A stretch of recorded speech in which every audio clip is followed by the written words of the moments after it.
one nation, indivisible, with liberty and justice for all.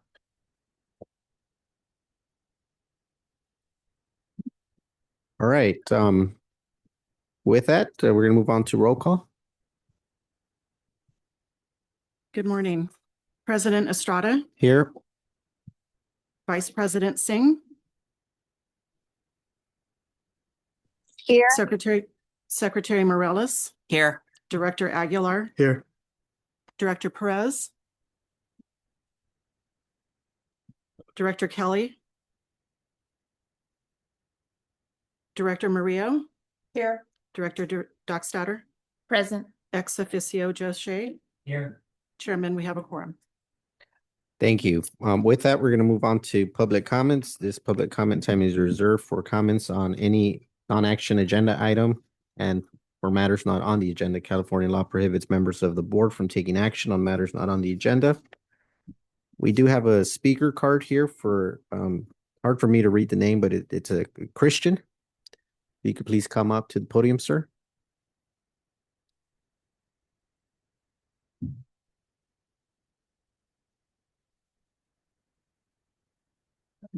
Just make sure the thing is green. If it, just click it. Little ring around the edge. Thank you. Good morning. I will read directly here so my words doesn't drown in my accent. Good morning, members of the board. My name is Per Christian Kales. I am developing a phase 10-year environmental service concept designed to introduce preventive water remediation to the basin. Our framework focuses on using indigenous salt-tolerant microalgae strains to intercept high concentration agriculture nutrients and heavy metals like cesium at specific drainage outlets before they enter the sea, preventing them from turning into toxic airborne dust and potentially be redistributed to the land for agriculture. Our phase 1 pilot strategy is specifically designed to be low capex or investment by utilizing pre-existing underused local aquaculture infrastructure rather than demanding heavy state construction cost. We intend to pair this with proven off-the-shelf harvesting technology to ensure 100% compliant clean water discharge. As we map out our formal grant proposals and technical scope of work, we want to align closely with the authority priorities and ensure our model creates green tech jobs for the local workforce that will be including training. I look forward to connecting with the staff after the meeting to see how we best can support the region's long-term restoration goals. Thank you. Thank you, sir. Madam Clerk, I don't have another speaker form. Are there any speakers on Zoom? And then if we could just make sure we put on the timer. Okay. There are no other speakers. Okay, thank you. With that, we're going to move on now to board member comments. And I will start to my right with Supervisor Perez. Well, we'll give him some time. We'll start to my left, so you can.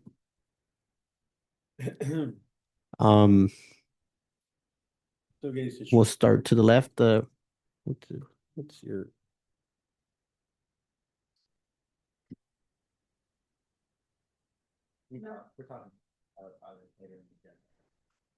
Yeah, this is for the board. These are board member comments. Yeah. Board pertains to House none. No, No? we're good.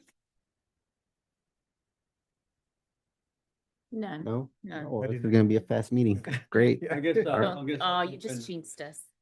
Okay. Anyway, how's everybody doing? Good morning, everyone. Morning. Just got back from the event.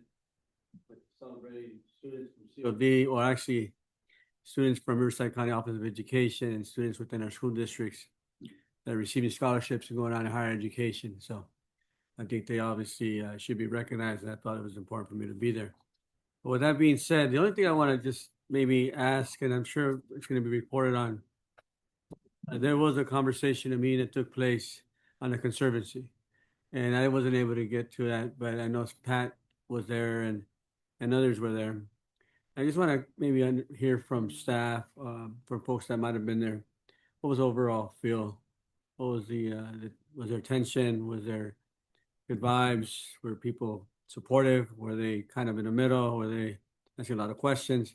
Just what you gathered from that. I think that'd be helpful for us as a authority to start thinking about how we're going to connect the dots here moving forward. That's my only comment, sir. Great. Thank you, Director Perez. Yeah, great question. Thanks for bringing that up. There's a lot of us here that were part of that meeting. I'll be short because I know we all have comments to make on that. But I thought it went great. I thank you, Joe, for chairing that meeting. It was a long meeting. I think that's a good thing because there was a lot of participation. There was a lot of comments, a lot of public comments, not just in person, but via Zoom. A lot of questions about, I think, just wanting to get a better understanding of the roles between the Conservancy and the Salton Sea Authority. I think there were comments made calling for collaboration between all of the agencies, including the authority and the Conservancy. I think it was very positive. I think the public was, for the most part, happy to see that there's one more voice per se that can put more emphasis on the Salton Sea and the issues that we're trying to resolve. There was participation from up across, I think, the region. There was folks that were there from like Indian Wells and in person. So I thought it went great. A lot of questions. I think it was meant to be like for the most part, I think an introduction of what the Conservancy is responsible for and maybe kind of next steps. I know, Joe, you kind of took notes on some of the things that we might talk about during the next meeting. And I'll leave it there because I know there's other things, and I'll just allow others to jump in to fill in. I'll start with Joe. Maybe Joe, you want to? Sure. I thought it was a very productive meeting, considering the fact that, again, we don't have any staff, but because the board it is quite large, 22 members. I think our desire at the state level was just when you talk about 22 members, and again, a lot of those are from the state, like they're based in Sacramento, so their exposure to the Salton Sea is relatively new. But I think what's significant about that is it's bringing more of those decision makers in Sacramento to the Salton Sea. I think, we had 2 people online from Sacramento, but there were a number of folks who came to be in the region. And I think the opportunity to hear from such a diversity of public commenters, as Chair Estrada mentioned, was really impactful. I heard from them afterwards that it was, it's really helpful for me to understand the public's perspective on the Salton Sea as a longer term, such a dense and challenging issue, but then also to hear more from, our program and our staff about the work that we're doing that's making a difference, but also, we're at an inflection point, right? Like we've got the end of the Newsom administration approaching, and this governor has been super passionate about the Salton Sea, and I think that's been borne out in budget investments. And now, we're showing that progress is possible, but we've got to take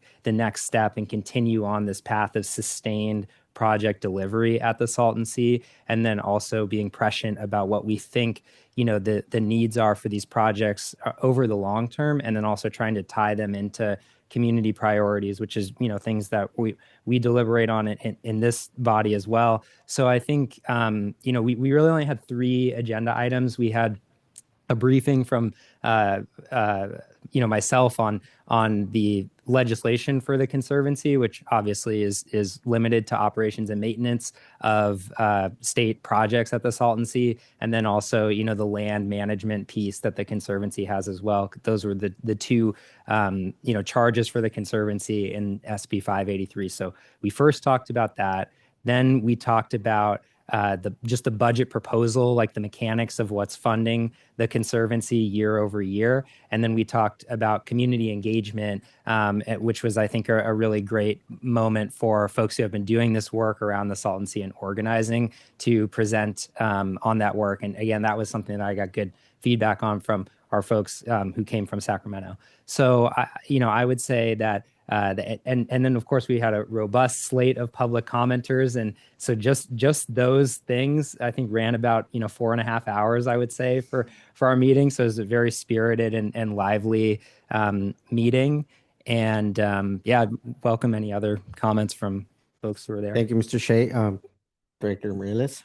Yeah, I agree. I think it was a good meeting. I think it was a good kickoff meeting to go over budget, staffing, what we think is going to happen, and it was good to hear a lot of the public comments. Of course, it's public comments, so they're not always glorious, but it was good to hear it all either way. So it was a good meeting. I think there just needs to.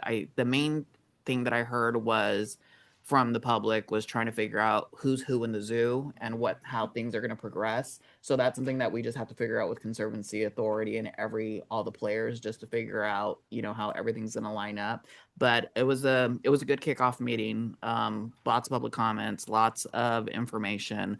I thought it turned out good. Thank you. Director Dockstader. I'll keep it brief. I also thought it was a good meeting. Again, really good public comments, quite a bit. The meeting went very long. Definitely was a meet and greet.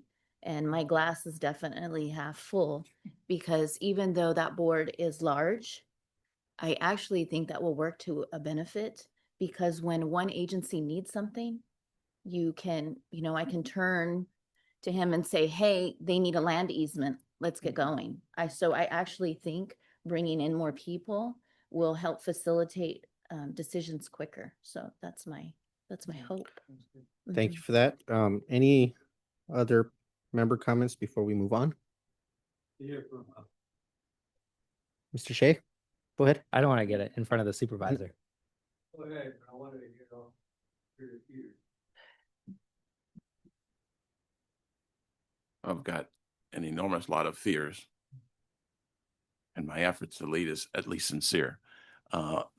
I thought it was a good meeting, and I think it's as we, as part of the effort that led pulling it together for the purpose it was created, I think it's moving in the right direction.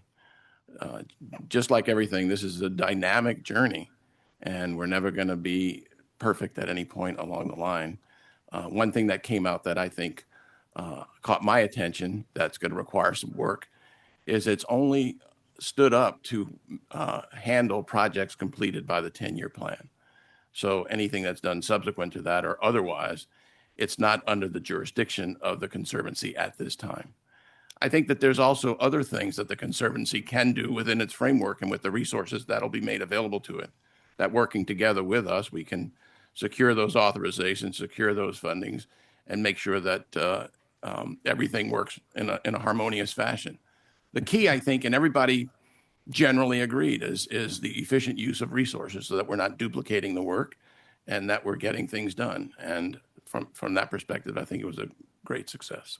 Thank you, Mr. O'Dowd. Mr. Shea, you had one more comment?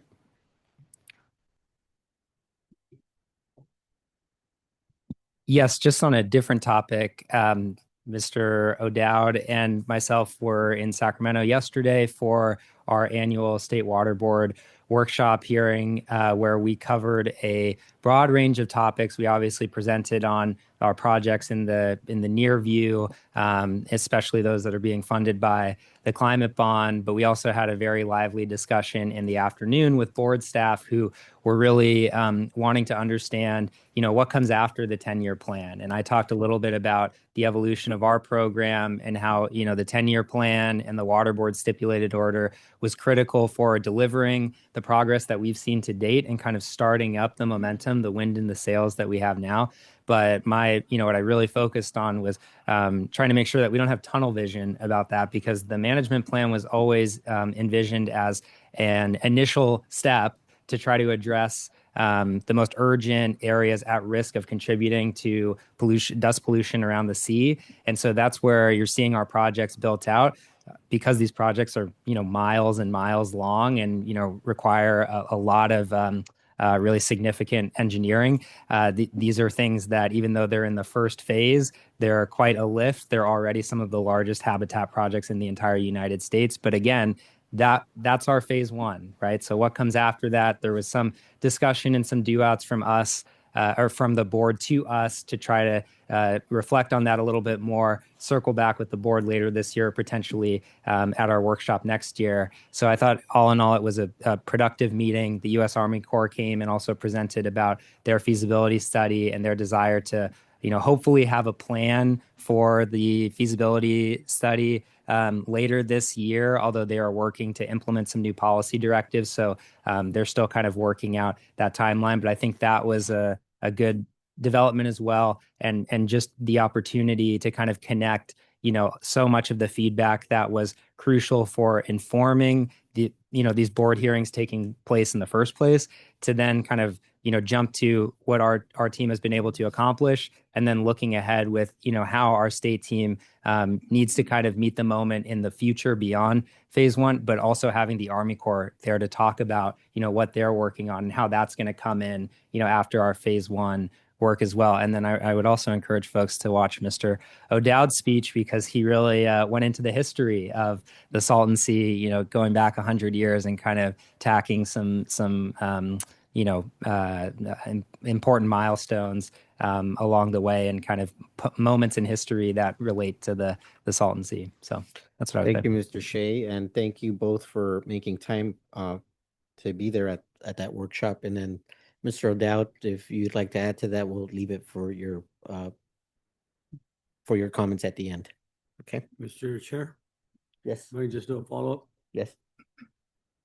So a lot of great points were made, and I think it's important, though, as the body that's been longer standing and knowing that the Conservancy is now up and going, is that we do our best to define and that we provide information to constituents and folks that are interested in what goes on with the Salton Sea.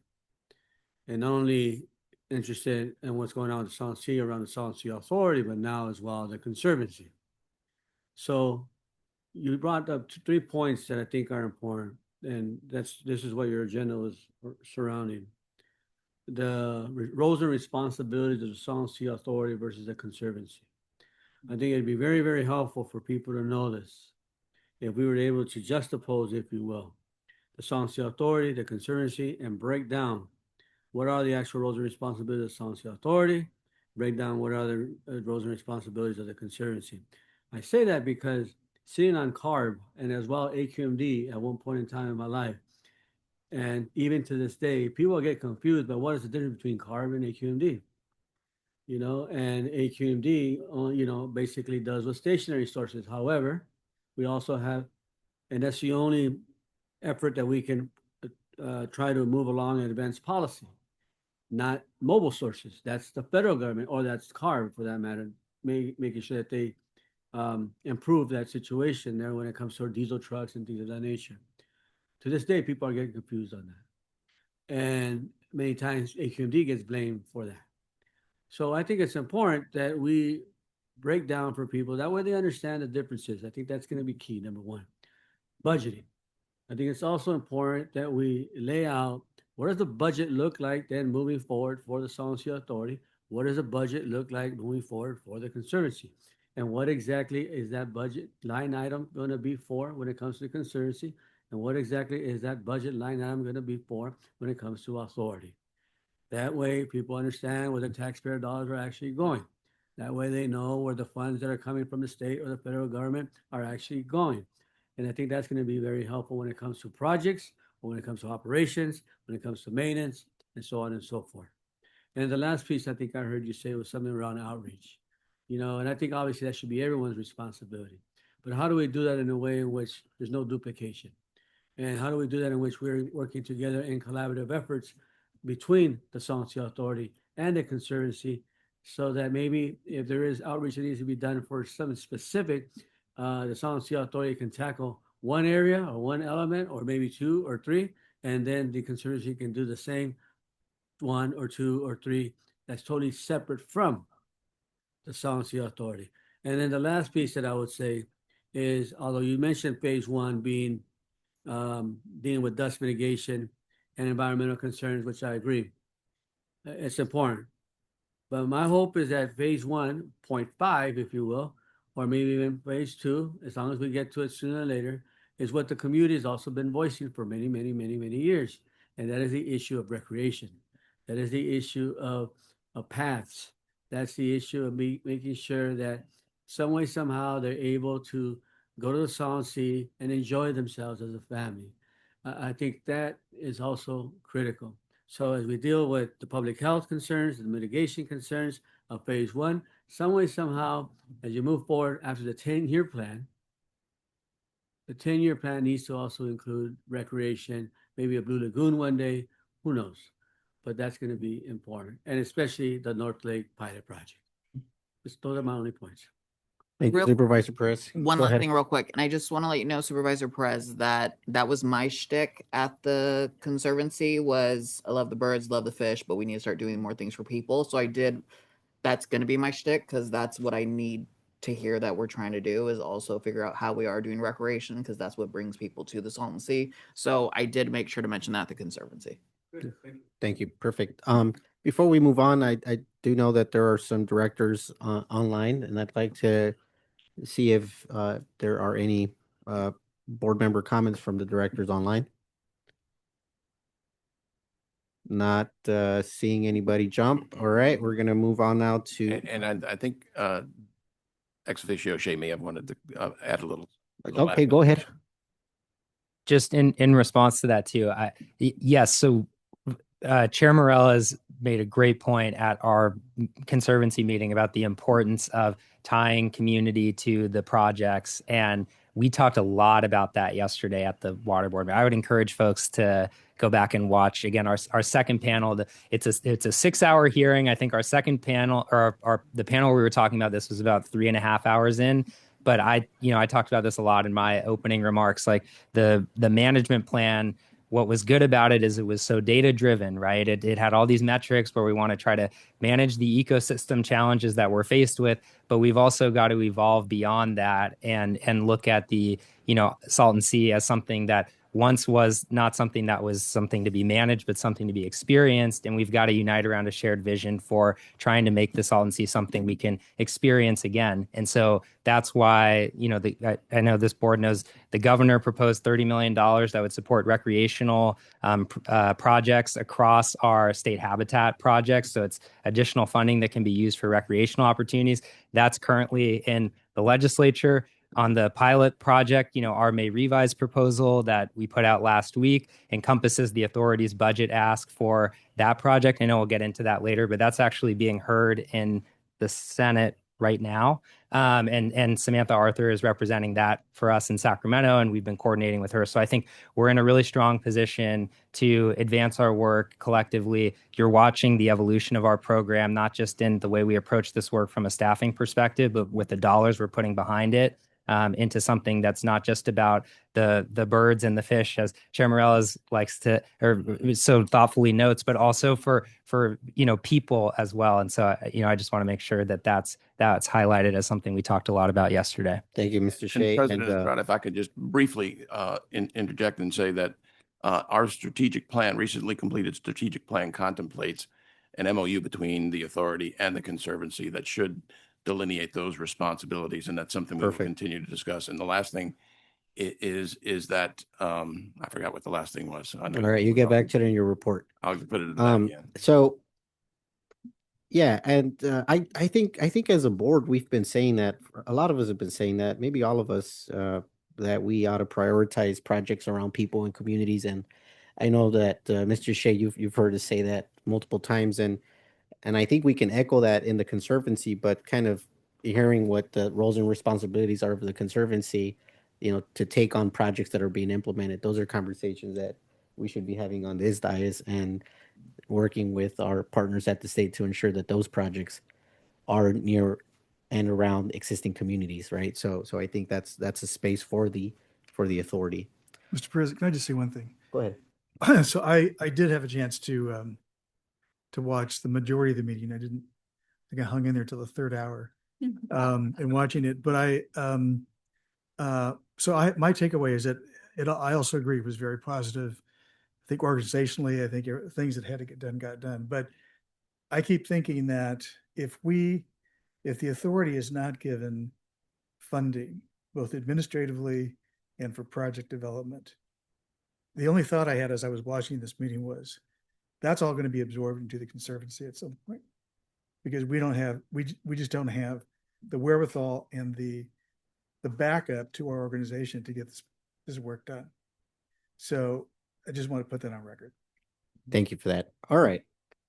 Okay, we're gonna move on now to items for discussion and action. And first thing up is the consent calendar. I know that there's an edit here on my agenda. I just want to note it, that if there's a need to change that on the record from May to April, that we do that.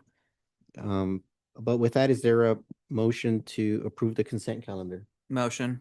It's a motion, a second. Second. There's a second. Roll call, please. President Estrada? Yes. Vice President Singh? Secretary Morales? Yes. Director Aguilar? Yes. Director Perez? Director Kelly? Director Mario? Yes. Director Dockstader? Aye. Motion passed. Thank you. With that, moving on to item B, Salton Sea Authority 26-27 operating budget for review and approval. Did we approve the agenda in general? Did we have to do that first before we went to consent? So I do know that there's an item that was removed from the agenda. I don't know. We didn't really vote on that though, and I do have a comment that I want to make on that. What do we remove? I don't believe that it's on. Let's see. We removed item C, CV strategies final accounting is my understanding, but But we haven't made a motion. so okay. Well, let's Then let's do it. I'll make a motion to approve the agenda with changes. I would like to make a few comments before we continue well with let's is there a Yeah. second, and then we can have a discussion? Sure. I'll second. And so prior to roll call, there any, go ahead, you have a comment? Thank you. Yeah. My comment was, yes, I received an email yesterday saying that that would probably get removed from the agenda. And this has to do with the payment that's due to CV Strategies for their fabulous strategic plan, which I do appreciate. Because I am hoping that this will come back to the board at a later date, hopefully at our next meeting. And I'm assuming under your leadership, that is what will happen. However, I do want to say, and I'm not going to go into the breakdown, the way I read it, they came in under budget. So I could actually explain it to you, and the 5,000 per month, 6 month, 35,000. So to me, they came in a few $1,000s under budget. So I do want to make public record, because I do believe it is the intent that this goes to an executive committee, and I'm assuming I will not be on that executive committee. So I would also like the right to send some comments in, and I do hope this comes back. And I do have more to say, but because we are in open session and I respect the Salton Sea Authority, I just want this to be brought back. I'll add to that prior to the vote, but I'll say that it was recommended that we have this conversation through the executive committee first, and hoping that we can resolve the issue before us, and I'm thinking that we can. And I have no a problem. So right now that would be myself and Director saying, but I'm open to, I just want to comment, it'd be good, if we do get the comments from Gina on, because she, Director Hostetter, just because she did a lot of working with them, just to get those comments prior to the executive, so we can at least review them. who's in the executive, Me. Yeah, it's you two. okay, so why was it, so it was wrong in my email then? No, I know that, if I might, it's your discretion on who would be part So of the discussion. I have no problem having Director Dockstader join us in those conversations. Right. When we have that meeting. I appreciate that. Thank you. And that was my recommendation. Yeah, that's not an issue. And I believe that we've already sent out communication for that meeting to be set up. So hoping to hear back soon. I just think it's important to clear it up. Yeah. Okay. So we'll take care of it through the executive committee and then we'll report back. I appreciate it. Okay. Thank you. All right. So there's any other discussion before the roll call? Seeing none, roll call, please. President Estrada, Yes. Vice President Singh, Yes. Secretary Morales, Yes. Director Aguilar, Yes. Director Perez, Yeah. Director Kelly, Yes. Director Murillo, Yes. Director Dockstader, Aye. motion passed. Thank you. Moving on to Salton Sea Authority 26-27 operating budget. This is a presentation by Mr. O'Dowd. Chair Estrada, members of the board, I've included in your packet a proposed 2026-2027 operating budget for the Salton Sea Authority. A few things that I would highlight for you that are included in that is the acknowledgement that we have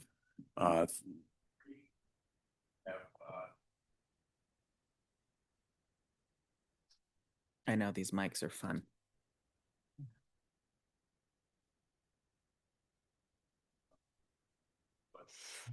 there it is. We have 3 members paying at the historic rate, which has not changed in the last 4 years. And then we have the tribe, which pursuant to our bylaws contributes at their discretion. And what I included in the tribal contribution was what they contributed last year for budget purposes. On the additional revenues that we included show monies in there from 2 grants that are one grant that is current, 1 grant that we are working on intentionally with the state, and one that we have been seeking for some time with either the state or the federal government. To Director Perez's comments, I think that this organization cannot survive without it being the value of it being recognized by our state and federal partners, and that value needs to be recognized with funding. This has been the longest running unfunded commitment in the history of the state of California, I think, going back to AB 71, which was recognized then as an unfunded commitment. I think that since I came on board and prior thereto, I've always believed that the member agencies are paying too much for the work of the authority and that the beneficiaries of the work are not contributing enough. So I think that this will be a very important year for us to pursue those commitments from our partners to make sure that the work that we do is responsibly funded. To that end, what I have included in the budget are, and if you drop down to the bottom of the page, there are 3 grant funding amounts, one for $200,000, which is the residual amount of the 17 million North Lake pilot demonstration project that we discussed with the state. What that represents is the amount of money that I calculated we would have received had we continued to administer that grant. And we're working with the state, and there is language in the current bill that we are negotiating to make sure that it implements, that it's executed in a way that we can actually use the fund. The one thing that I couldn't remember early is specific on this issue, so I use this time to address Supervisor Perez. It's not just the money, but the color of the money and how it can be used, right? Prop 68 money is very restrictive. Some of the $30 million money that ex officio Shea was talking about is less so when it comes to the recreational assets. We need to work with our Sacramento and DC team so that we make sure that when we get money, it's not just money that's on paper, but money that we can actually use. So that's going to be important too. And that's important to me with respect to that 200, and ex officio Shay and I have already had those discussions. There's also money in there for the for the Desert Shores project. We did, and I'll report on this a bit more later, but we did amend that grant agreement at the end of March. And what we did is we structured that agreement so that the entire remaining sums could be used for design and permitting purposes so that we could develop a shovel-ready project instead of using those funds for hard costs. And we also were able to integrate into that account an administrative burden of approximately 6% that will flow back to the authority. And the last thing is dollars that I put in there reflective of my discussion earlier of the need for both state and federal funding for the operations of the authority. We had reached out, we had met with the Assistant Secretary of Water and Science back in January and asked for funding both for the authority and for the feasibility study. They didn't say no, but they didn't say yes. In fact, they didn't answer. And we're continuing to elevate that request. We requested $7 million, which included $4 million to complete the funding of the feasibility study, plus $3 million for the authority's work to ensure the success of that effort. Not hearing back from them, we worked with one of our member agencies on resources that were made available to them under the commitments agreement to see if those could be repurposed for the authority to use, again, with respect to the feasibility studies to ensure its success. And we were just not able to close that deal because of timing and perhaps other concerns. But we continue to pursue that. And I think, and part of that is, let's see. Yeah. Give me just a second here. And what I'd like to do at this time, if they're able to jump on, is our state team is pursuing a $5 million, and it's in their notes, a $5 million ask from the state, a multi-year ask, and maybe they can jump on and talk a little bit about that. And then there's a letter that's in the board packet that discusses a specific request with respect to the feasibility study, but that also has a request in there that could be resourced also. So I see Ms. Moore is up on the screen. If you want to jump on and speak, please feel free. A couple of things. In the world of Colorado River, there, as you might recall, the Inflation Reduction Act had a $4 billion Colorado River Fund. That is the fund from which the $250 million Salton Sea commitments, oh, I'm in two places, the commitments agreement came from. There is remaining at the Interior Department roughly $500 million. The Interior Secretary has asked for requests associated with obligating those funds by the end of fiscal year, which they're required to do by statute. In our conversations with in particular, our Senate delegation, the purpose of the letter is really to accentuate or make the point that the federal government does have a responsibility to manage its own Salton Sea lands. That was a part of our comments on the draft environmental impact statement that the Interior Department didn't analyze Colorado River alternatives and how they would impact the Salton Sea. And so the letter in your packet asks the Secretary to budget for that. And the number in the letter actually comes from a Trump administration budget from FY21, which was done in 2020, which put a probably quite lowball liability or land management responsibility for the Fed's own lands at $300+ million. And so that the point is really just to accentuate the fact that the federal government the Interior Department, as it considers Colorado River, needs to be planning for both its own land management and for its to ensure that it's meeting its tribal trust responsibility to the Torres Martinez tribe. And we will be taking a look at that letter on an agenda item that's coming up. But what's important is that we're continuing to ask and advance requests to the federal government to ensure the success of the feasibility study. And we think that some of those resources should flow to the authority. I don't know if Nick or Steve are on the line and can comment briefly about the Glenn is here. Hi, good morning. Yeah, Glenn Farrell, on behalf of the Cruise Strategies team in Sacramento. Just to kind of follow up what the with what the executive director has talked about. In your packet, there is a letter, and we're happy to kind of walk through that a little bit more, but supporting the May revision proposal that Mr. Shea already outlined relative to the Prop 68. But supplemental piece of that letter is the continued request for a budget augmentation in the amount of $5 million over 3 years.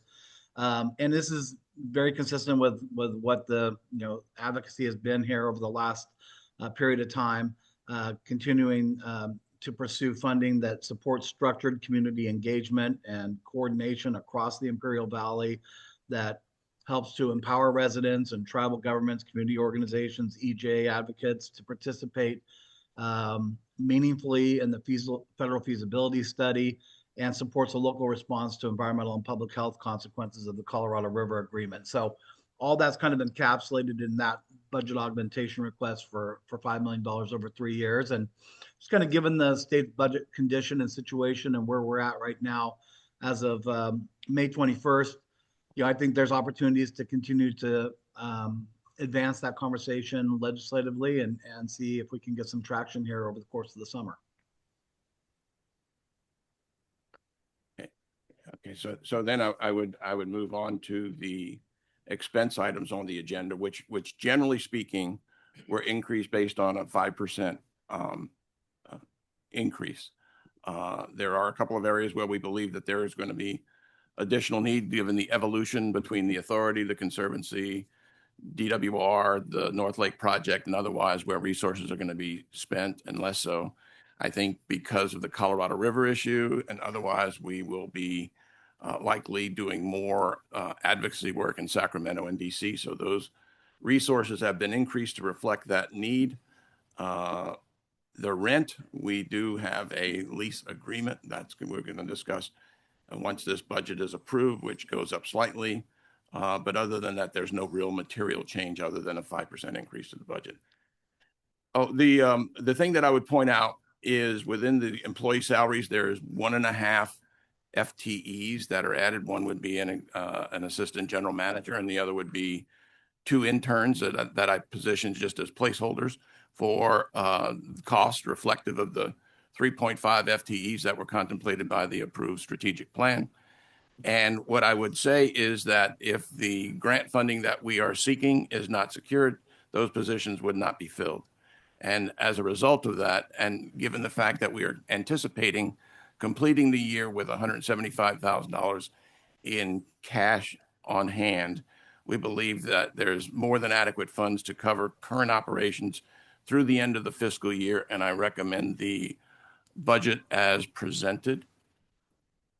And I'm happy to answer Thank any you, questions. Mr. O'Dowd. Just one quick comment for me before I open it up is I did see that in the 25-26 adopted budget, there was almost $500,000 of anticipated reimbursement. Doesn't seem like it's come in, at least the way I read it. And then to the point about the operational expenses and the increases, it looks like maybe we're tacking on about close to $200,000 worth of additional expenses from last year's adopted budget. And it seems like that's being carried by anticipated revenues from grants. And so I think you've answered a little bit about that. You said that in the case that we don't receive Let's take those one at a time. certain grants that you have a place Are you talking about the talking about revenue? line number 39? I'm looking at the Salton Sea Authority final draft budget 26-27 document. It's I think page number 3 in the budget memo. Yeah. And I'm looking at your revenues versus your expenses. It looks to me like in the adopted budget 25-26, you had anticipated reimbursement of about $500,000. It doesn't seem like it's come in. Yeah, those were grant reimbursables that did not take place. So that's to my point. So we're anticipating grant reimbursements for 26, 27 under the revenue section, which I think is meant to carry the expenses that are also being proposed, and that's the way we are balancing the proposed budget. And so how do you feel about these numbers, these revenue projections in the grant reimbursements?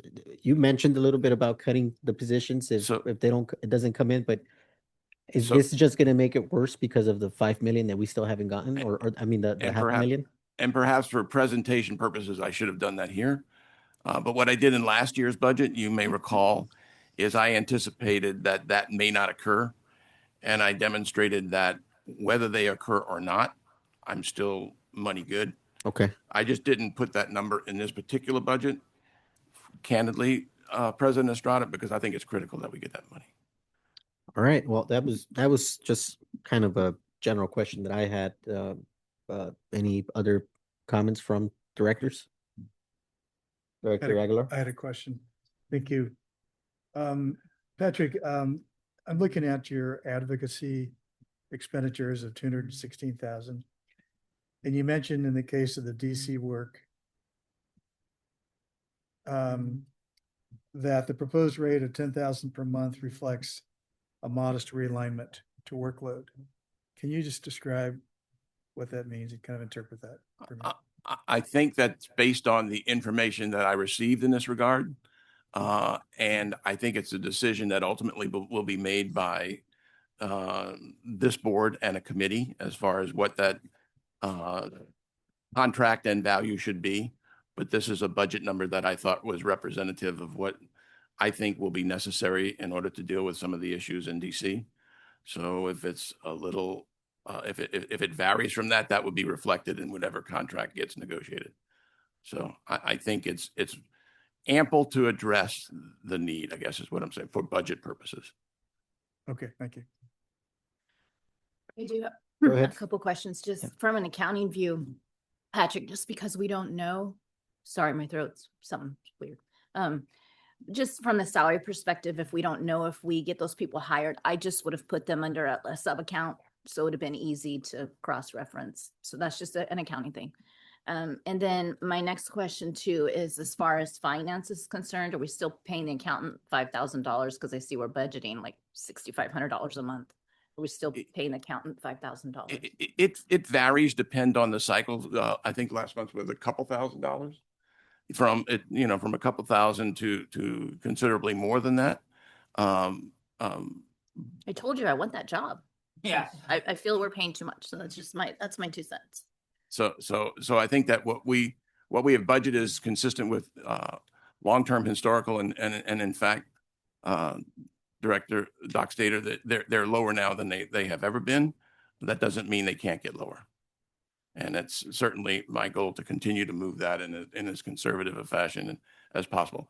And I'd also like to point out that our accountant is here with us today. So if you'd like to meet her, I'm happy to introduce you. Yes, I need a job. And my other point too is we are asking for a lot of funds, go big or go home. So understand that. My only wish is that, again, this is coming from a financial perspective. When I'm going to give somebody money, I want to see exactly where it's going, fairly certain line items. So I just wish there was a little bit more breakdown when we are asking for funds. So when it's much harder to tell somebody no when you line it out that this is, for X, Y, Z. I appreciate that. This is not a very complicated enterprise, and the line items are, the historical record of those items are pretty consistent year over year. The only variabilities are those that I discussed, and I appreciate what you're saying. When we're asking other people for money, not within our organization. That's all. I appreciate that. Thank you. Any other comments? Yeah. Mr. Shea?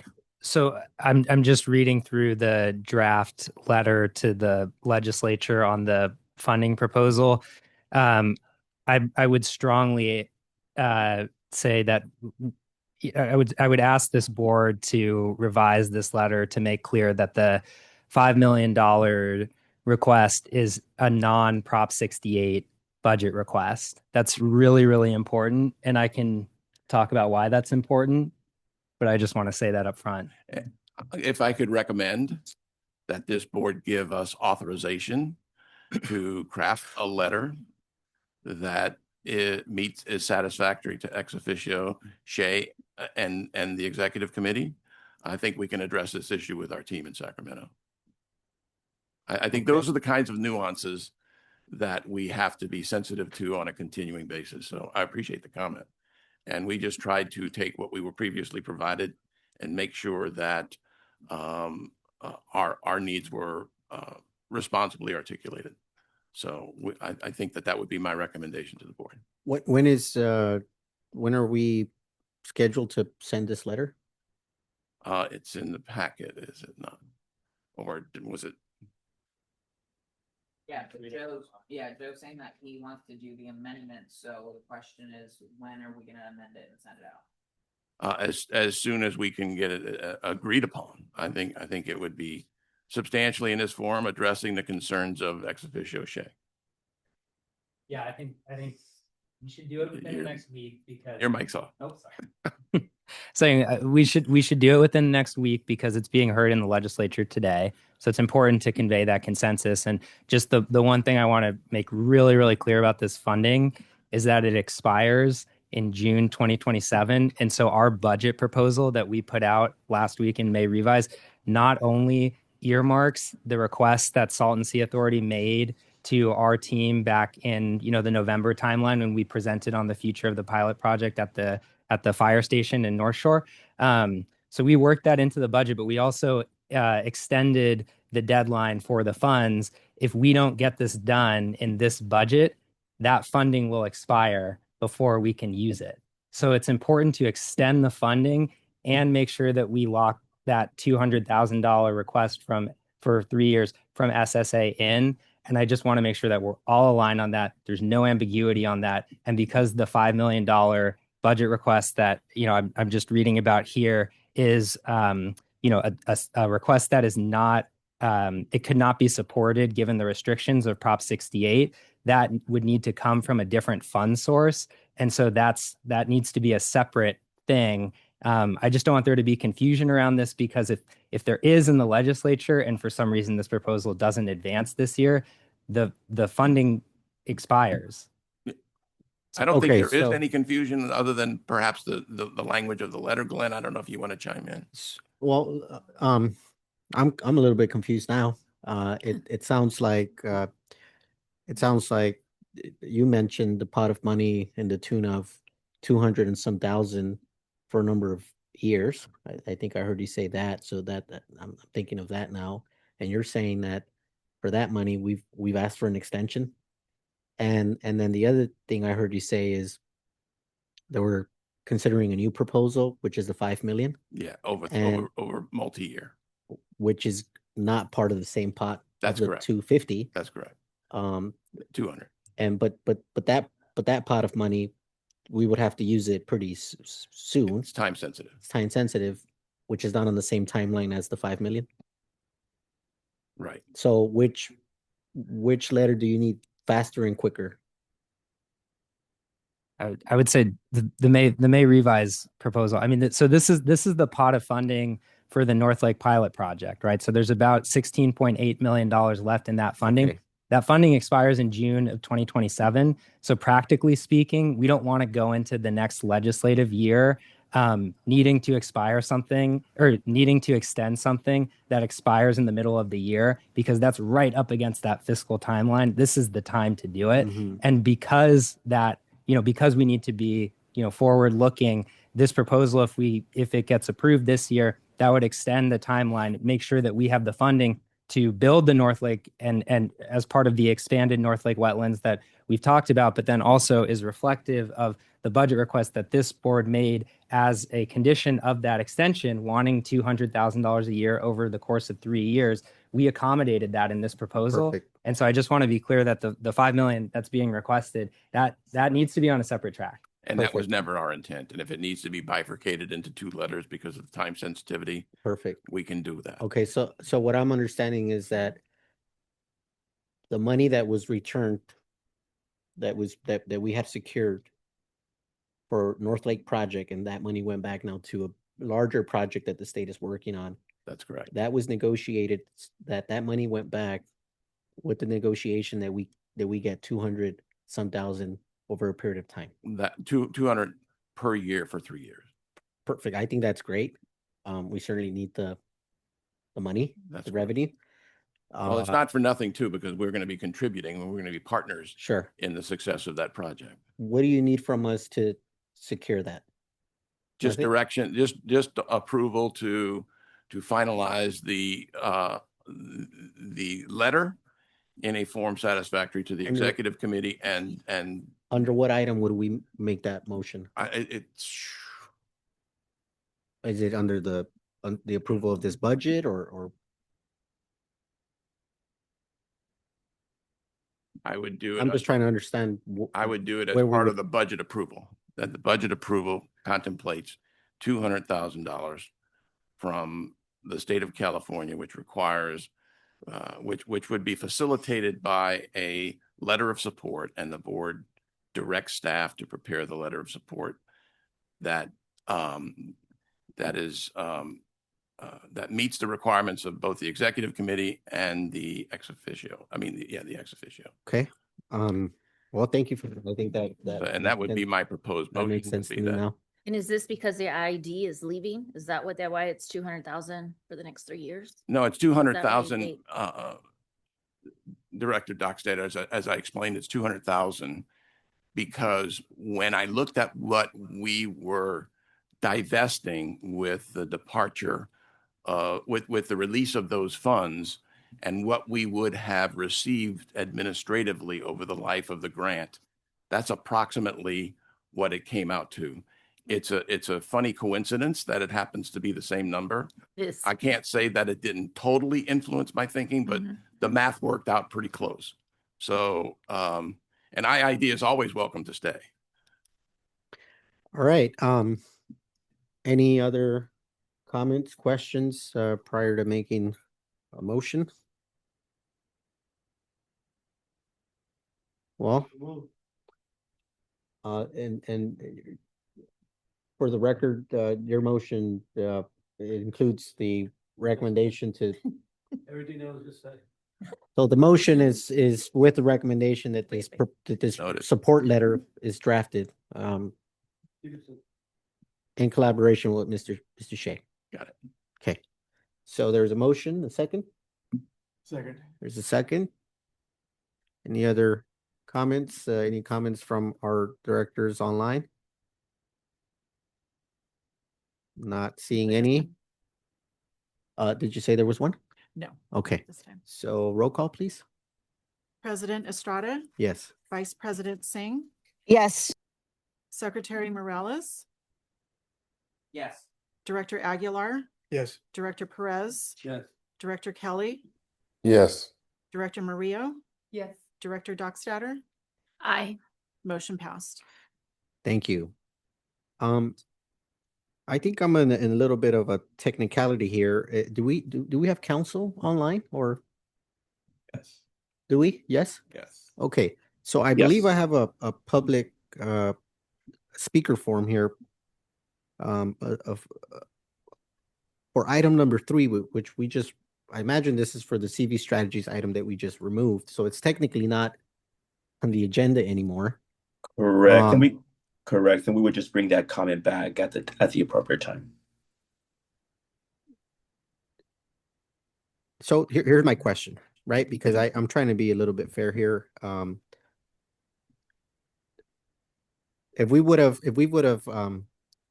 maybe taken action at the beginning to amend the agenda, then the public would have known that the item was not on the agenda and they might have submitted a comment request for general public comments. I think there might have been some confusion that they were hoping to make comments on an item that was on the agenda. So what is your recommendation as it relates to allowing for public comment to be reopened if we would here on the dais wish to do so? Yeah, no, I feel comfortable if to the extent there's anybody either online or in person that was here on that item. Obviously, that item was tabled from today's agenda. It would be fine to hear them out or present their comments during the general public portion of the agenda. So it would be fine. Obviously, Okay, so obviously we couldn't take action on it or discuss it because it's not on the agenda. yeah, But we would just if hear it. somebody put the time and effort to be there and provide a comment, it'd be fine to. All right. take Well, public portion. I will say, then I'll just do this. Is there a motion that we open public comment for one comment? I make the motion. Okay, is there a second? All right, why don't we take roll call, and this would be to open public comment, to just take this one public comment and that, and only this one, if the member of the public would still wish to make her comments. Roll call, please. President Estrada, Yes. Vice President Singh, Yes. Secretary Morales, Yes. Director Aguilar, Yes. Director Perez, Yes. Director Kelly, Yes. Director Murillo, Yes. Director Dockstader, Aye. motion passed. Thank you. With that, we'll open up the public comment to Ms. Beatrice.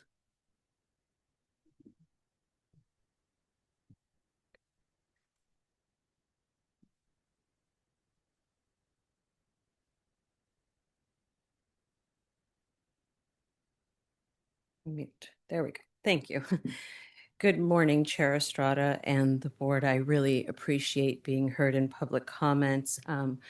As you said, we did not know and for sure that it would be pulled. We did receive an email yesterday at 3:30 that this might happen. I'm here to tell you the strategic plan is complete and approved and something to be celebrated. And it's kind of been tabled and brushed under the table, and it's a little shocking. But at CV Strategies here, we've done the work. We've paid our printer, we've paid the designers, the writers, and the staff. And now there is a bill in front of the board, but the board has already authorized payment for half of, or a little more than half of what is being presented. So this is board approved payment that we have been trying to get your general manager to pay for the last 2.5 months. We were told this is an item that needs to come back to the board and we would have to wait. So here we are. 5 days ago, we found out that it would be agendized to be before the whole board. So that is why we're here. We have made several communications via email, via Zoom meetings, and phone conversations between Mr. O'Dowd, myself, my CEO, Aaron Lacombe, my CFO, who's in the audience today, Jude Johnson. So this isn't something new to us. We were told it has to go before the full board, and that's why we're here today. And just to note, we have itemized and justified every dollar in those invoices. So this is not just a big bill at the end of the week. This was an itemized invoice that Mr. O'Dowd has been getting for months. And we just wanted to make sure the entire board knew that. Of course, we're going to participate in any meeting that comes out of this, whether it be Zoom or in person with the exec board. But I just really think that it goes to say something about the governance is this is approved payments that we're not receiving. And I value this board and I thank you for your time. Thank you. All right. With that, we're closing public comment again, and we are moving back to the action items. Action item D, renewal of office lease. Mr. O'Dowd? Very quick, Mr. Chair. Yes, sir. At what point do we actually get into that conversation? Because we need to get into that conversation. Yeah, it's moving. We're gonna have it hopefully, I would imagine, by next week. I would like to have that meeting by next week. So yeah, Next week? should work next week. I mean, it was already, We've it was reached already out to, approved. I don't know why we're waiting till next week. well, If that, it was already approved by the board, why are we having this conversation in the first place? I think Because- that's what we So got. it should be done today, in my opinion. there is some question about that, Supervisor Perez. Let's have a conversation today. Because if it was already approved, understand the issue here. And if there's discrepancy, then that should have been brought up some time ago. And it wasn't. Therefore, we should either get into that conversation now, and if people feel otherwise, that's okay with me too, but this should not be happening. So I think we have a plan that we're gonna we're gonna have this conversation, and we will make sure that it happens early on next week and that it gets resolved. Yeah, we will answer questions on all sides. that's fine. Yes. All right. Okay, moving on to item D for new office lease, Mr. O'Dowd. There is a draft lease form in your board packet. It's reflective of the value for a 2-year lease for the space that we're currently occupying. And I just need a board approval to execute the lease. It's $1,350 a month. I'll make a motion to approve, please. Second.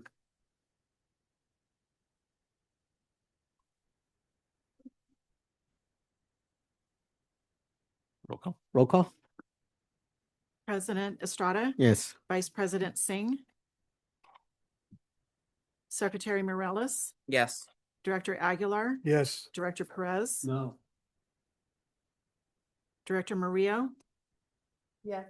Director Dockstader, Aye. motion passed. You almost got to vote. Thank you. Moving on to item E, these are project-related activity. U.S. Army Corps of Engineers feasibility study, outreach and funding. Excuse me, Mr. President, I don't think we recorded the vote for the online participant. Oh, I'm sorry. Okay. Director Kelly. Yeah, May I still have your- here. Yes. Yes, my apologies.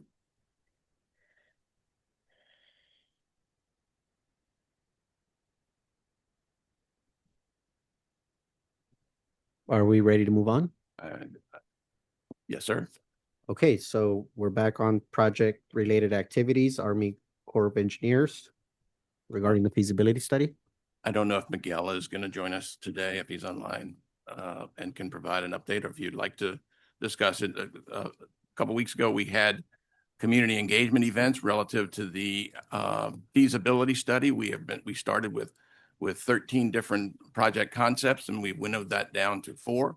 Working with our state partners and the Corps, we organized community events on the north and in Imperial and in Riverside counties, as well as an online event. And I don't know if Joe would like to highlight those events. Sure. I think Miguel's on his way to the airport. Okay. I would just say, yeah, I think we probably had, north of 150 people over the course of the 3 meetings. We did one at the yacht club. Special shout out to Desert Recreation District for being so generous and hosting us.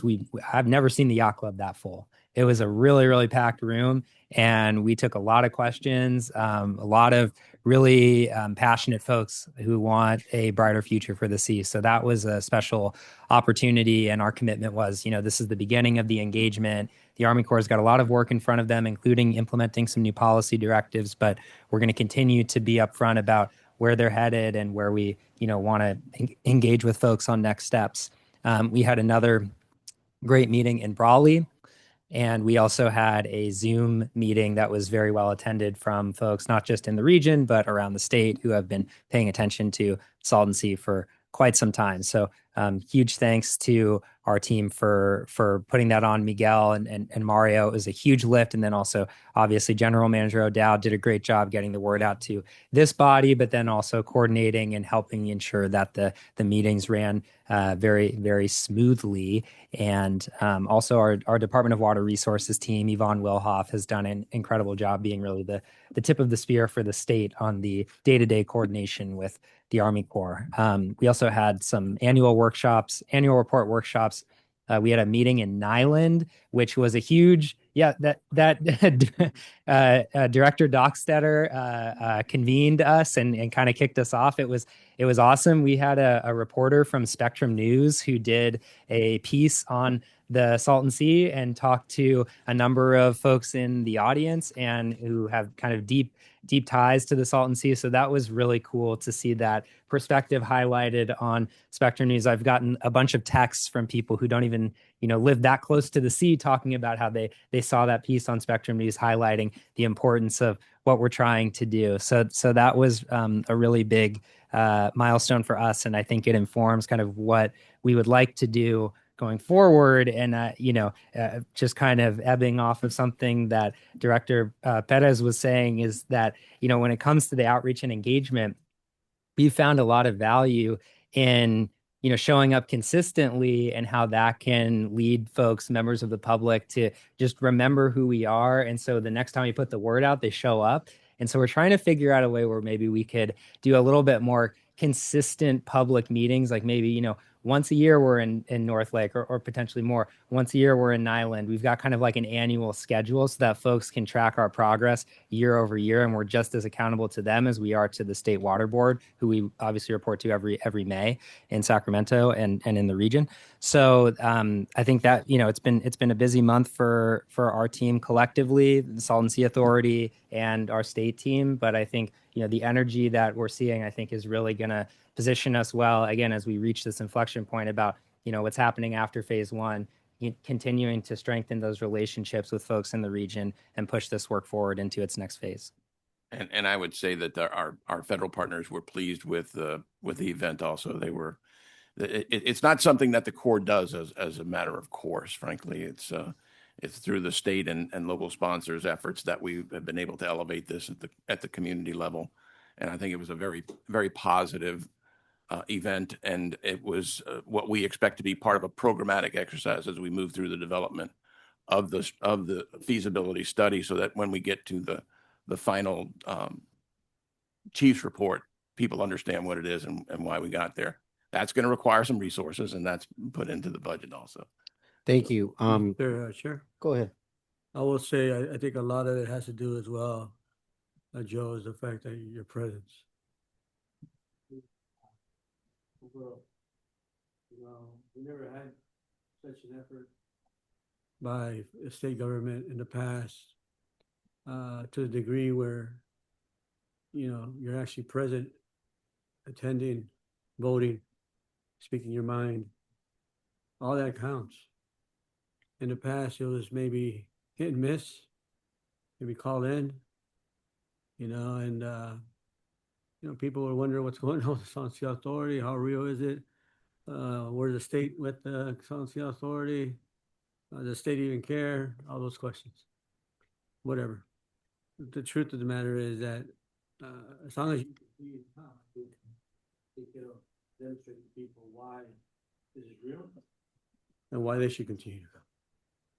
So kudos to you and to the governor. I couldn't agree with those comments more, Supervisor Perez. The one thing I wanted to do is also give acknowledgement and credit to the Salton Sea Action Committee, who sponsored the meals for the events, and I think that was, people really appreciated that, and it was part of the overall experience. And those are the kind of things you'll notice in the budget that we need to do more of. We need to invite our partners, our community stakeholders, to invest in a material sense in these types of activities. And I think if we give them those opportunities, they will do that. Thank you. And I agree, Mr. Shea. Your presence is very much appreciated. Let's try to get out of here by 12. We're gonna do that, but yeah. So as part of this item, yeah, I think we've already heard.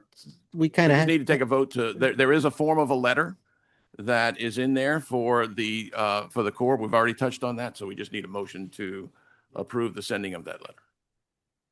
Make a motion. Second. Any comments? Seeing none, roll call, please. President Estrada? Yes. Vice President Singh? Yes. Secretary Morales? Yes. Director Aguilar? Yes. Director Perez? yes. Director Kelly?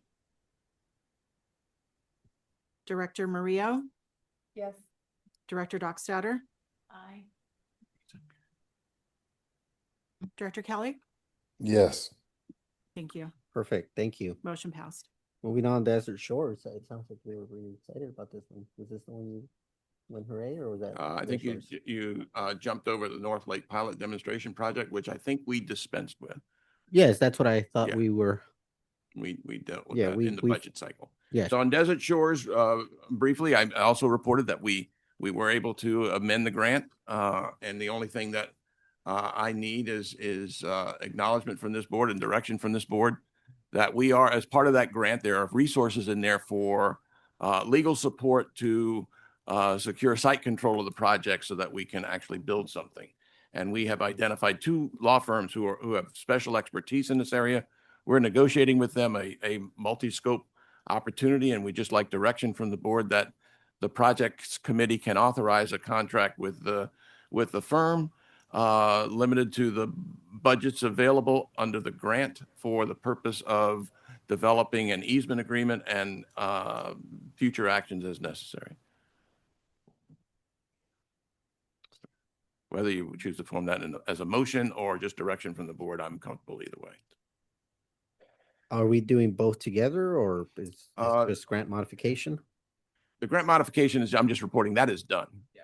We're that's completed. And as I mentioned, there's about $800,000 left Okay. in that grant that we're using to develop a shovel-ready project. Okay. Part of that is funds available for legal services, and it's not an insignificant amount of money because it's going to take some work to figure that puzzle out. And so we are going to probably it's going to be a 2-phase agreement where the first thing we're going to do, and Supervisor Kelly's been involved in this process every step of the way, is we're going to develop an easement agreement working with the landowners to see what kind of participation we can get in a voluntary easement agreement, see if we can develop a project scope based on the easements that we are able to secure, determine what other strategies are available to us for site control, and then bring that back to the board before we take action. Thank you. So what action do you need under this item?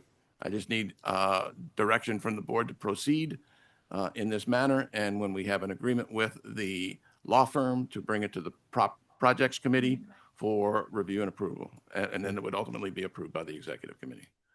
Is there a motion to move as recommended? I move to as recommended. I'll second. Any other questions, comments? Not seeing any. Roll call, please. President Estrada, Yes. Vice President Singh, Yes. Secretary Morales, Yes. Director Aguilar, Yes. Director Perez, Director Kelly, Yes. Director Murillo, Yes. Director Dockstader. Aye. Motion passed. Thank you. Before we jump into this item, is this item being presented by someone else? No, this is just it's a request from last board meeting by Supervisor Kelly, and I have nothing to report. We actually have reached out to the individuals involved in that project. Tom Sefton has been helpful with us, and that's just going to be moved to our next board meeting down in Imperial. Perfect. Thank you. Thank you. So that was fun. All right. With that, we're moving on to reports. We will start with our federal. We do have public comments on the previous item on the Desert Shores project.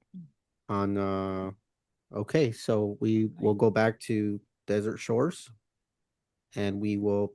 How many public comment do we have? Two. Tom Sefton. Hello, thanks for listening to me. And we, as a community that's been engaged in this project for more than 8 years, we do recognize the need to obtain the easements, and there are a lot of properties involved. But we do have some concern that we could end up spending what is left in the grant on legal services.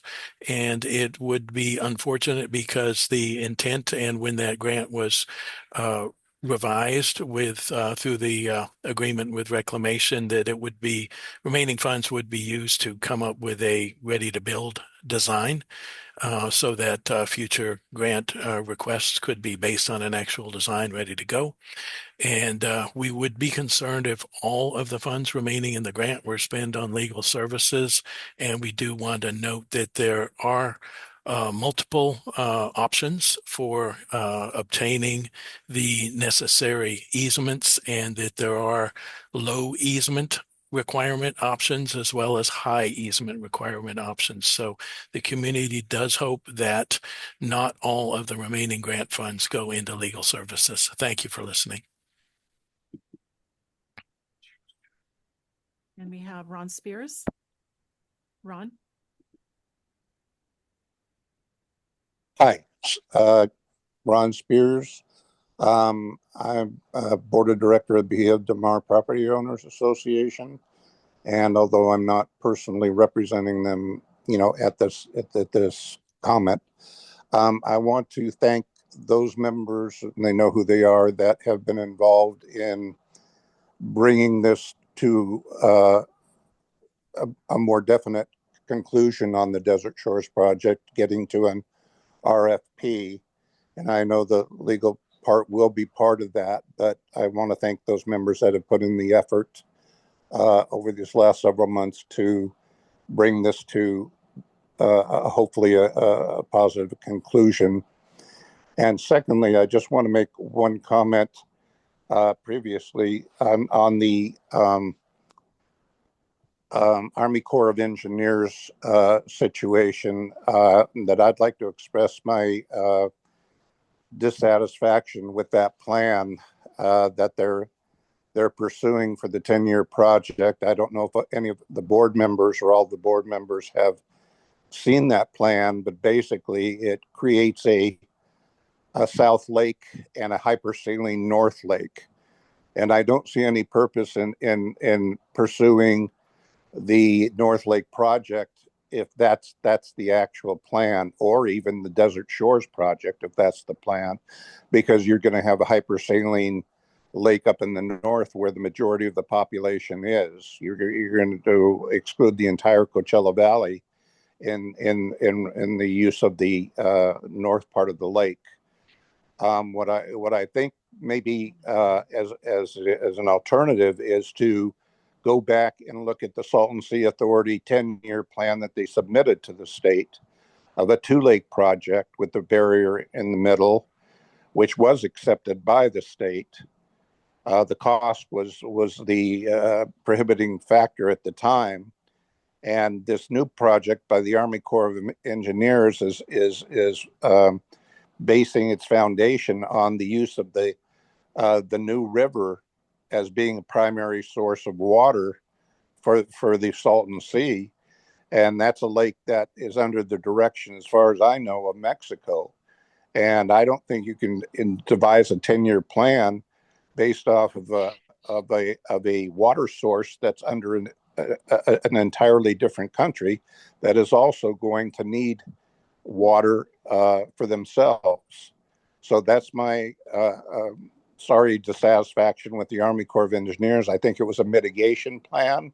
I think there was nothing involved in recreation and restoration. So I'm expressing my and I think the community will be extremely not happy with that plan, I should say. That's my comment. Thank you, Mr. Spears. Yes. Thank you. We have noted your comments. Thank you. All right. Moving on to reports, federal reports, Ms. Lisa Moore. Sure. So I will just add from my earlier report. So for the Army Corps of Engineers feasibility study, which the authority is a joint sponsor with the state, we actually, in order for the Corps to stay on track and continue developing different alternatives for the feasibility study, they need federal appropriations for that work. And so running up to the congressional appropriations process, which really kicks off in sort of February and March, Patrick and Yvonne and Joe and I spent a fair amount of time with the Corps of Engineers LA district and headquarters to understand what's called their capability for FY27. We have to do that work before we submit an appropriations request to our congressional delegation, because once we submit that request, what happens is the Committee on Appropriations will call the Corps of Engineers and say, can you spend all of this money that the Salton Sea Authority is requesting for your work on the feasibility study? So for a few months leading up to that, we did work with the Corps to develop that. And Joe sort of alluded to this in some of his comments, but the Corps is now going through a number of different changes in terms of how it's handling feasibility studies. Those things can accelerate the work that they're doing, but they can also be more expensive because doing things faster can cost more money. We also are looking at additional design requirements for the feasibility study before we can get to a chief's report. And so we came in at a range, the Corps telling us, well, our capability is something on the order of $700,000, but the official budget we essentially have for the feasibility study for FY27, that number was $2.146 million. And so the state folks and the authority, we sort of got together, we talked to our congressional delegation to really consider what to request, and we requested the 2.146 number. We put that request in particular with Senator Schiff and with Senator Padilla, also with Congressman Ruiz. The first step in this process is those members have to then request it themselves of the Committee on Appropriations. So that's if your member doesn't request it, you can't get the funding. So I can report to you today that both Senator Schiff and Senator Padilla requested the full amount, which is $2.146 million, to be included in the Energy and Water Appropriations Bill for FY27. That's really good news. It's a robust number. It is an expression from our congressional delegation, particularly our senators, that continuing to develop this federal response is probably more important now than ever because of what's going on in the Colorado River. In the recent past, we've really relied on Senator Padilla as the sole senator who's been asking for that money. We now have both of the senators, pulling for us. The way that the process plays out is the bills will be written in June, and we will then see if the committee puts this request into the legislation. I think we have got a pretty good shot at that, having it gone in from both of the members. Just to sort of reflect back a little bit on the public meetings, the comment we just heard, it is really this public engagement piece that we've been talking about and that kicked off recently is critically important because our delegation really will be looking to see what the public reaction is to the tentatively selected plan here. Once we get to a chief's report, through all this work that we've been doing, and the authority with the state support has secured to this point $7.1 million in federal appropriations for this work. That's the work that the authority does on federal advocacy. When we get into a chief's report, that actually has to go back to Congress, and so we're going to need to authorize that report, and then we're going to need to seek appropriations for it. And so, in order to do that, because we're going to be talking about really a larger amount of money for sure, having this public engagement, getting a broader base of support will be really important. It's a different, this advocacy probably does need to reach a different level. And that public engagement component of it is really important. It's very important to our delegation to sort of see that and to make sure that we're spending time listening to the public, understanding their impressions of the different alternatives that are being considered by the Corps through the work that we're doing. I do want to, give a shout out to Joe and to our Secretary of CNRA when we put the request together for our delegation. Secretary Crowfoot put together a letter of support, which was helpful. A number of our individual, Director Kelly and some of the other directors wrote individual letters also in support of that. So I thank you for that. It's critically important. We can't actually put the request in without that kind of support. So that's good news. I will continue to update you, and we'll continue to be lobbying to get this work done. It is a good, the Corps came back, I will say, when the Senate staff asked for 2.146, and they came back to the committee and said, well, we really only need $700,000. And our delegation could have said, oh, okay, we'll just ask for $700,000. They didn't do that, and that I worked on appropriations for a number of years on this committee, and it is an expression of strong support from our delegation for them to sort of disregard that really and ask for the full amount, and I think that's reflective of the importance of the work that you're doing here federally. So it's a Thank you, Ms. 7.1 plus the 2.146. Thank you, Ms. Moore. Just a quick question: Is this the first time that we go through this procedure? And are we expected to do this for the next 2-3 years? So we do this every year. So we last year we got 1.76, which was the high number for FY26. We do it every year. The way it will work once we get to a core chief's report is we will need to do sort of a different process. It goes through the Committee on Environment and Public Works, where I also used to work, to get an authorization first. Then we will seek appropriations, and that process will be similar to this process, but we'll be talking, Director Estrada, about larger numbers, right? So right now, the largest, we need roughly $11 million on the federal side. I will say the state is the cost share partner on that, and they have supplied all of the funding that's required on it's a 50-50 cost share for the feasibility study. So, it's just the advocacy needs to build to kind of meet the moment of asking for, significantly more funds, but it will be a similar process. And we have been engaging in this process, since we got the feasibility study authorized in 2020. Our first appropriation, that the authority got was in FY21 to begin the study. When are we going to do the last one, you think, before we get to the chief's report? We don't have I don't have the spreadsheet up in front of me. We don't have a lot. If we secure this 2.146, Patrick, I think we only need a couple million more. Couple million more. And we asked before when we met with Assistant Secretary. Okay, but the chief's report, we're expected to get there in like 2 years, Well, or and again, I know I'm respectful of time. I'm just trying to timeline in my head. The frustrating part for me right now is because the administration has the Corps in a bit of a flux, and I don't mean that disrespectfully, but the previous administration, we were working on the early increment and the master plan. Now we're focusing on a particular project.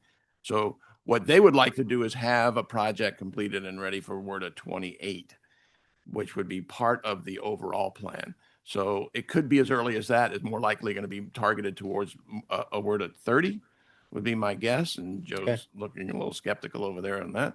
But I think we are winnowing the strategy down with the state, with our federal partner. Sure. I mean, even 30 is not that far away. And I do want to say, from an administration standpoint, right, when we did get looking around the corner of a change administration, expressing no politics about that, but just when there's a change, things can slow down. And so at the end of the Biden administration, we were successful at getting actually through the administration $3.8 million to really kind of tide us over in the event we had kind of just changes in policy with the new administration coming in.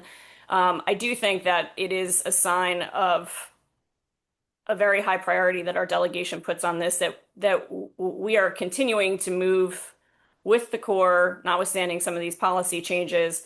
We are on board with a basin-wide solution/study and right, in all likelihood, kind of an early project plus that basin-wide study. And the authority and the state have really been, of one voice in the importance of having a basin-wide federal investment. And our delegation is very strongly of the same view. And I think, it didn't have to necessarily be that way when we had a transition into the new administration. And I think the fact that we've continued to do this work and not had really issues with it in that way is because of the strong partnership the authorities developed with the state on this, and because of the strong work that's been going on with our delegation over really many years to accentuate the need to have a federal response.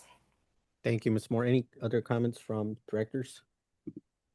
I just would say I wasn't reacting to anything that was being said. I was actually thinking in my head about how to respond to Mr. Spears's comment, and just, I do want to state for the record that, Mr. Spears who I love, by the way, Ron, if you're watching this, I love you. And you have my number, so please feel free to call me anytime if you have questions about the feasibility study.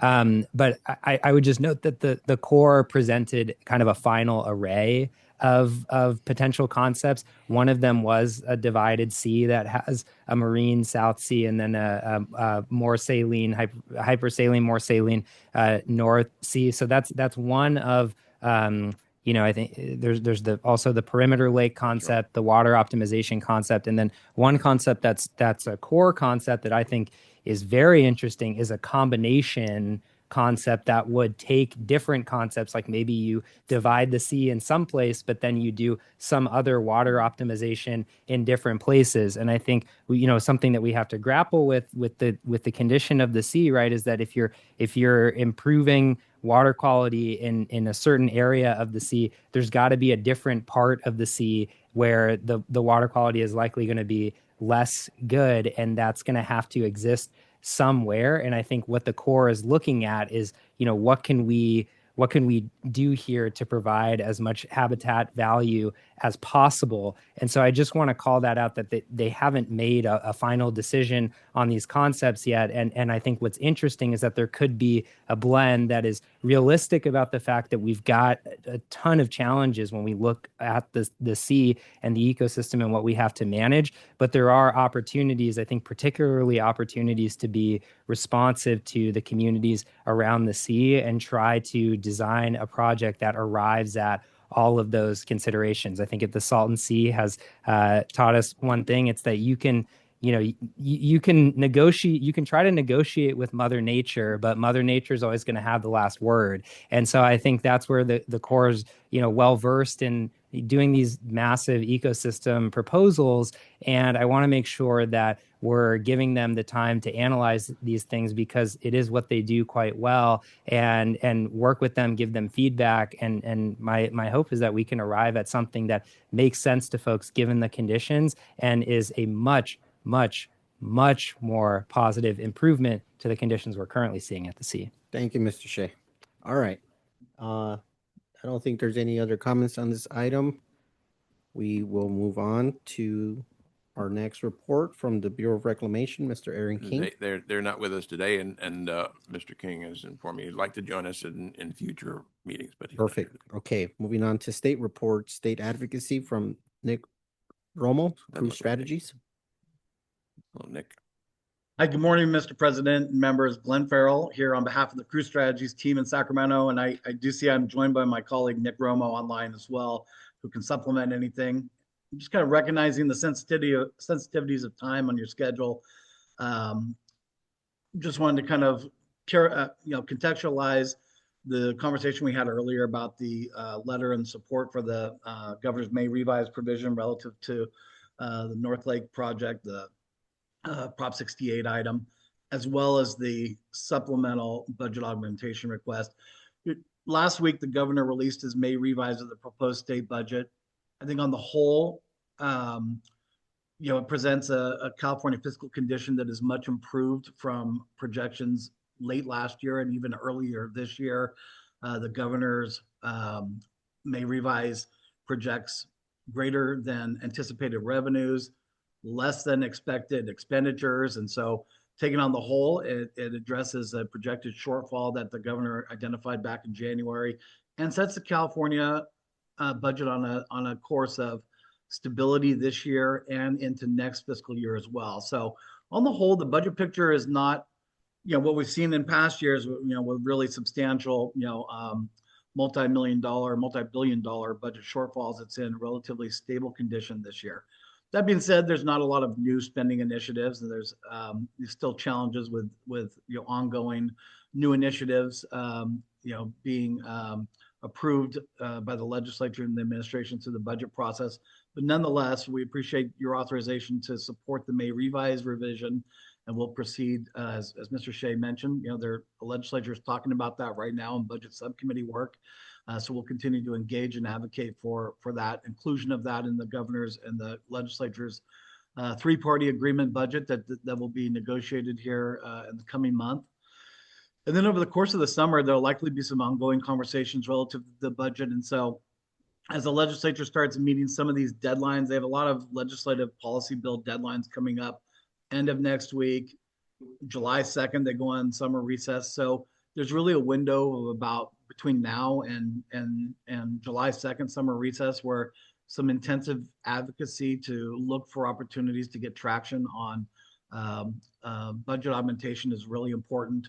I noted Lisa was talking about her Senator Padilla that they work with closely. We're also working with our Senator Padilla, our state Senator Padilla. And so, it's we're continuing to have really productive conversations with that office and with that member, and continuing to have dialogue with all the budget subcommittees and the legislative leadership as well. So we'll continue that path forward over the course of the summer. The legislature adjourns on August 31st, so there's a lot of time left to do a lot of budget work, and we'll continue to engage and see what traction can be made there. And I've just turn over to Nick to see if he has anything in supplement update from the state side for you. Well, thank you, Chair Member. Nick Arnold with Crew Strategies. I just want to add that we're also watching the state's capping invest discussions very closely. This is, of course, the state's Nick, Yeah,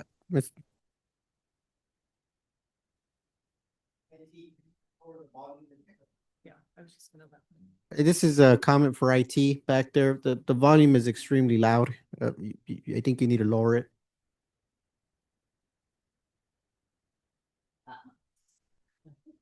All right, Mr. Romo, go ahead, sir. Okay, I will try again. Is that okay, Mr. President?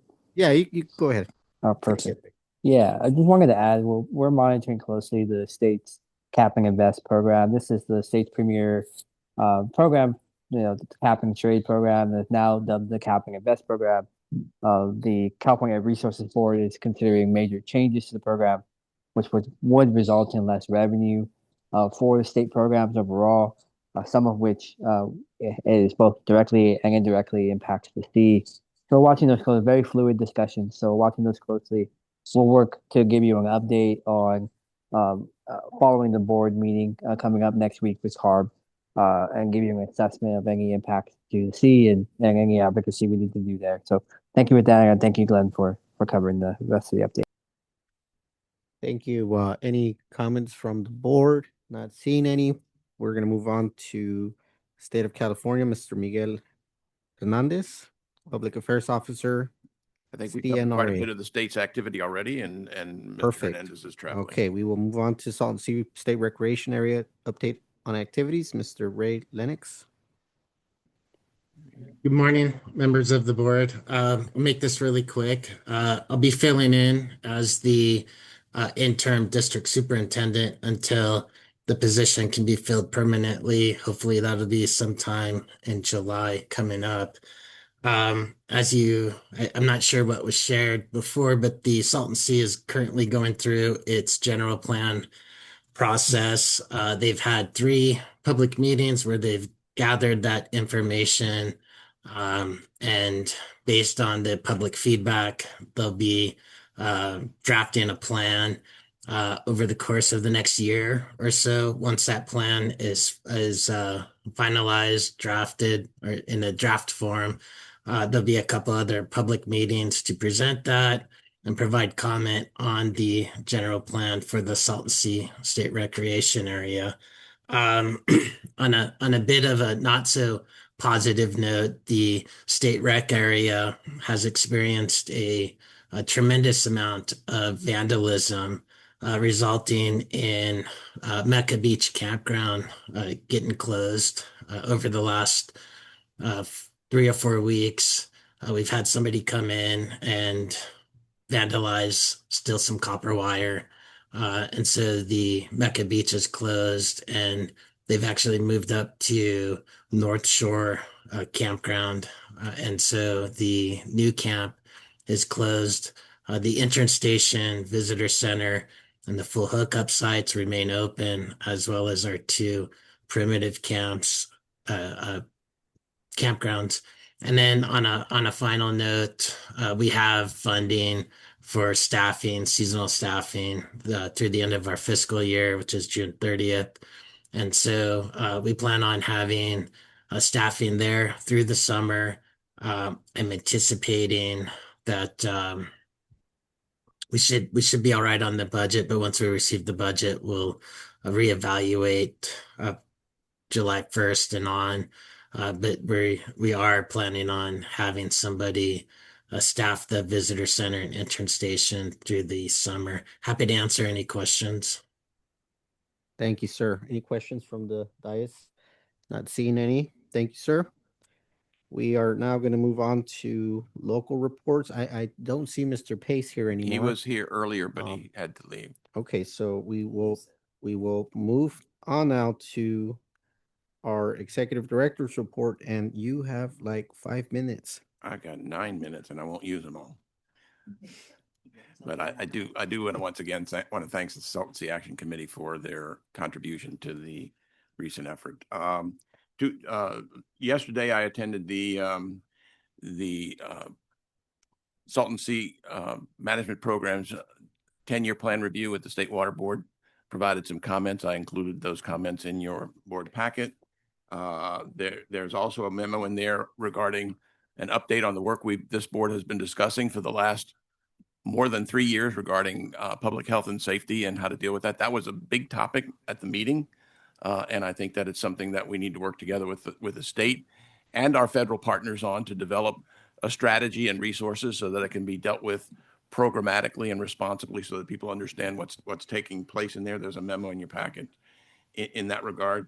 There's also what I call an appendix, some work that I've been doing for the last 10 or 11 years since I got involved with water that kind of details the history of the Salton Sea going back to 1853 and shows the federal nexus there too. It's only 24 pages long, so if you need something to put you to sleep, I'd encourage you to click on that. It's also available online at saltonsea.com/1853. So if you want to see it, you can find it there also. Finally, I included in the board packet the comment letters from all of the member agencies, as well as the State Water Board and the environmental justice community. There is a common thread with respect to the Salton Sea, and that is it should be addressed by the federal government and responsibly to deal with as part of the overall Colorado River program.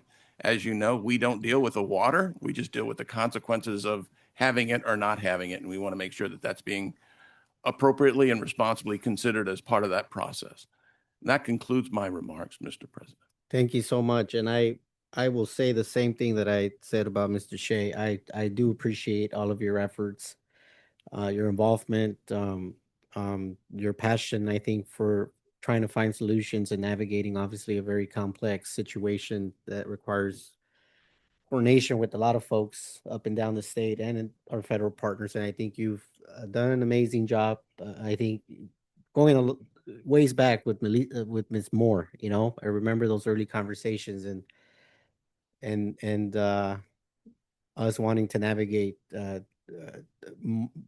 understand what our options were as relates to our partners at the federal level. I think, I appreciate the history that you go about and trying to understand how this all came together. You wrote a 24-page memo that means a lot. And obviously there were some nice comments made about you sharing that at the workshop yesterday. So I really do appreciate that you've taken such a personal interest in this topic. With that, I'll open it up to members for any final words before we adjourn. No, well, my final comment before we adjourn is you did include that in the board packet, your presentation yesterday? It's on the website. Oh, it's on the website. saltonsea.com/meetings. Oh, okay, got it. Thank you. And I distributed an email this morning because obviously I gave the presentation yesterday, so I uploaded it this morning and it's distributed with the email. Yes, looking forward to looking at that. But with that, we will adjourn this meeting. 5 minutes early. Meeting adjourned. Listen, I enjoy the